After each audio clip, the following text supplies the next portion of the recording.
Virtual reality is an old concept which started to evolve in 30s. The concept originally was described around theater, but in years it changed. Now VR is more described as a tool and what it displays. Today, VR equipment is accessible to anyone and becomes extremely popular among researchers and developers. VR helps one to immerse and feel more present in media experience that it is shown. Although most will never believe what is happening in VR, the goal of it is to stimulate person to extent that matches or even overcomes the real-world experiences. We took the concept of suspension of disbelief as a measurement. Suspension of disbelief can be described as one's willingness to ignore elements that are not helping in persuasion. Our goal for suspension of disbelief was to eliminate elements that causes person to not to believe the experience. The idea was born to implement passive haptic and atmospheric sensations into VR narrative to remove one more element that can cause disbelief. We started by developing a narrative that followed the traditional arc. Narrative started with exposition, the rising of action that led to a climax point. After, we began to develop VR environment where passive haptics and atmospheric stimulus had their parts. The hope was that such implementation would enhance the effect of constructed narrative. The concept of virtual body embodiment was considered. It was taken as another element that can help to remove person's disbelief. Leap motion was attached to VR headset. Tracking of real hands helped to create VR hands that were moved in sync. Patient started by sitting in an empty office waiting for his psychiatrist to come. Meanwhile, each participant could interact with elements and freely look around. When psychiatrist came back, she started showing Rorschach pictures that stimulated the patient. It was made so that each participant could touch the paper. In narrative, the third picture triggered the patient, and he was mentally transformed to a forest. At this time, participants could feel the cool wind of the forest. Big spiders started approaching, which led to a climax point of the narrative. Participant was mentally transferred back to the office. Here, psychiatrist showed the last picture, which also triggered the patient. You know that I'm here to help you. I'm counting that.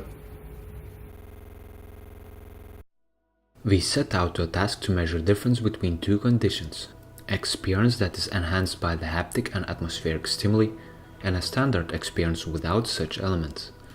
The measurement point was chosen to be narrative climax point, at which we chose to not directly stimulate participant by passive haptics.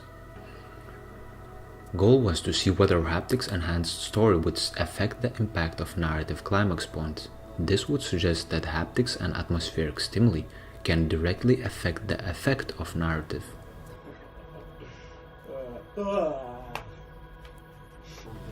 Experimental group included moving and switching off the lights and wind, movement of the table, paper that simulates picture movement in VR world. Stress ball object was glued to the top of the table to match what was seen or touched in VR. Experimental group participants were physically able to touch the table, while the control group had no such possibility.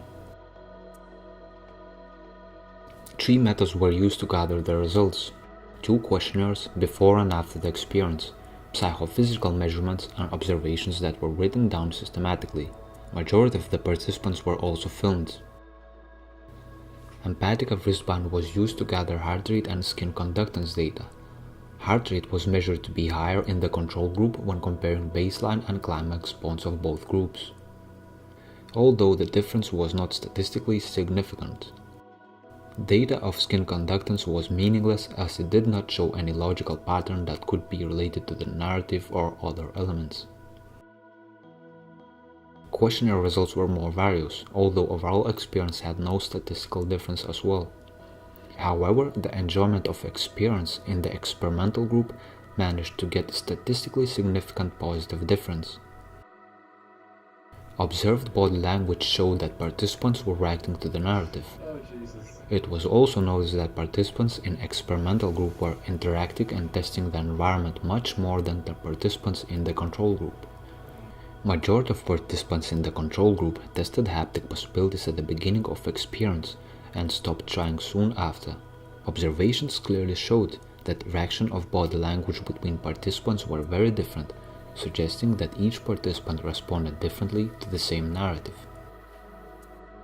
Future work would try to replicate this experiment with precise measurement devices, with hope to get better results. Our results were extremely hard to evaluate, and one reason could be that participants were constantly moving the arm on which Empatica was worn.